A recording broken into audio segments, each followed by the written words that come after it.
memuji Allah, memandang ke atas, rasa-rasa dekat ke langit, doa terkabul. Dari mana air ini datang? Dari Allah. Fanazala Jibril, turun Jibril alaihi salam. Hablum minanas mesti baik.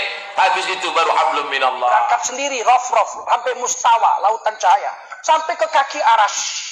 Dan mengumpulkan kembali kita di surga bersama Nabi Muhammad sallallahu alaihi wasallam. Hingga terus ke atas langit ketujuh, untuk bisa linuriyahu min ayatina, untuk bisa melihat tanda-tanda kebesaran Allah. Dan Nabi dibersihkan hatinya oleh Allah. Nabi Muhammad diajak bicara langsung oleh Allah tanpa perantara malaikat Jibril. Dan di atas langit ketujuh, di tempat yang sangat mulia, itulah baginda Nabi akan diajarkan oleh Allah kepada baginda Nabi untuk bersalam kepada Allah, dan umatnya pun bagaimana bersalam kepada Allah. Maka turunlah ayat untuk menolak. Bismillahirrahmanirrahim. Tanzilul kitab minallahil azizil hakim. Inna anzalna ilaikal kitaba bil haqqi fa'budillaha mukhlishan lahuddin. Ala lillahid dinul khalis. والذين اتخذوا من دونه أولياء ما نعبدهم إلا ليقربونا إلى الله زلفى إن الله يحكم بينهم فيما هم فيه يختلفون إن الله لا يهدي من هو كاذب كفار قرآنا عربيا غير ذي عوج لعلهم يتقون. Sekarang kita bicara tentang dalil Al-Quran dan Sunnah. Tadi Ibnu Qayyim bilang berapa dalil? 2000 dalil. Di antara perkataan yang indah yang dinukil oleh Ibnu Taimiyah rahimahullah dalam Darut Ta'arudul Aql wan Naql, beliau menukil dari perkataan Ibnu Rushd dalam kitabnya Al-Kashf an Manahijil Adillah. Ibnu Rushd ini seorang filosof, tapi dia waktu berbicara tentang Allah di atas, dia berbicara dengan jelas. Dia menetapkan Allah di atas. Dia mengatakan sungguhnya syariat ini dibangun di atas Allah di atas.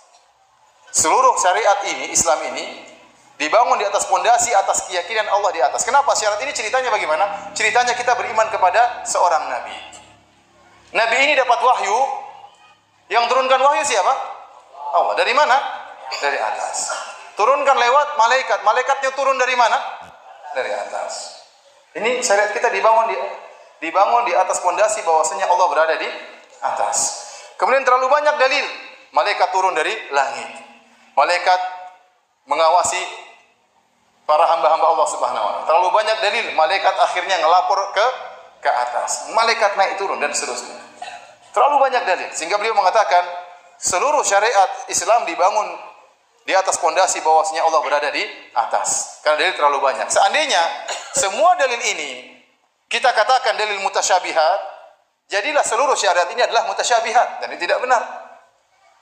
Hukum asalnya seluruh ayat dan seluruh hadis adalah muhkam.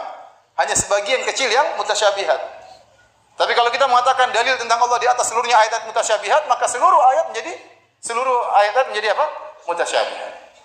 Kalau kita bilang bahwasanya dalil-dalil yang menunjukkan Allah di atas harus ditakwil, maka jadilah seluruh ayat-ayat dan dalil harus ditakwil. 2000 dalil harus kita takwil. Jadilah Al-Quran itu bukan kitabul huda, bukan kitab petunjuk, tapi kitab teka-teki karena butuh ditakwil seluruhnya. Nah, padahal Al-Quran itu sangat jelas. Inilah yang membuat Al-Juwaini, ya, Al-Ab sang ayah, bukan Abdul Mali Al-Juwaini, tapi kalau tidak salah Abu Muhammad Al-Juwaini dalam risalahnya Risalah fi Itsbati al-Istiwa wal Fauqiyah. Saya bacakan perkataan dia indah, ya. Sehingga akhirnya merubah dia meyakini bahwasanya Allah berada di atas. Dia salah ulama dari mazhab Syafi'iyah. Dia berkata, "Fa kuntu kal mutahayyir al-muttarif fi tahayyurihi." Aku seperti orang yang bimbang, seperti orang yang ragu.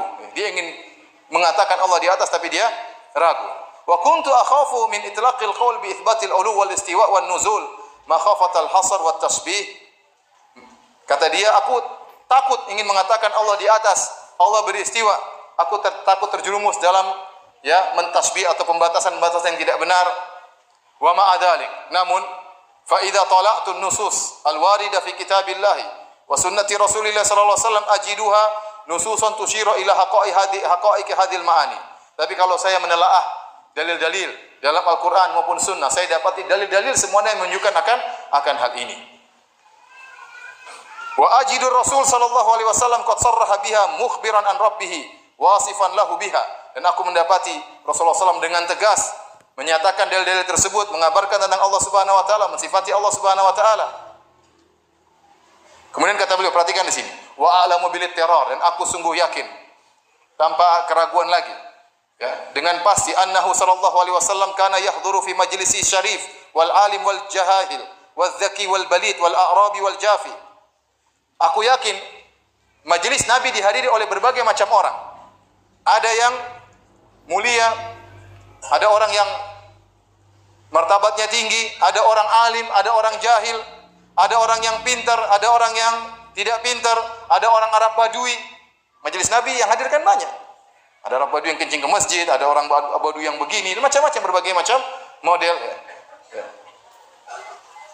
Ada sahabat yang cerdas, ada yang tidak begitu cerdas, berbagai macam model manusia. Kemudian kata beliau, "Tsumma la ajidu syai'an yaqubu tilka an-nusus allati kana yasifu rabbahu biha la nassan wala zahiran mimma yasrifu an haqa'iqiha." Sekian banyak Nabi berbicara tentang Allah Subhanahu wa taala, bahwasanya Allah di atas, namun tidak satu dalil pun Nabi pernah mengatakan, "Wahai para sahabatku, selama ini saya ngomong-ngomong begini, maksud saya adalah begini. Maksud saya Allah tidak di atas." Wahai para sahabatku, selama ini saya mengatakan tentang sifat tangan, sifat wajah, maksud saya Allah tidak punya tangan, Allah tidak punya wajah. Rasulullah tidak pernah berucap demikian satu hadis pun. Seandainya ada satu nas saja Nabi mengatakan maksud saya selama ini hanyalah sekedar kiasan, maka kita akan mentakwil seluruh ayat-ayat tersebut meskipun ribuan dalil. Tapi ternyata kata beliau tidak satu dalil pun Nabi pernah mentakwil hadis-hadis dan dalil-dalil tersebut tentang sifat ketinggian Allah Subhanahu wa taala. Taib. Jadi dalilnya terlalu banyak tentang bahwasanya Allah di atas, dan kita sudah pernah bahas tentang bagaimana dalil-dalil tentang Allah di atas.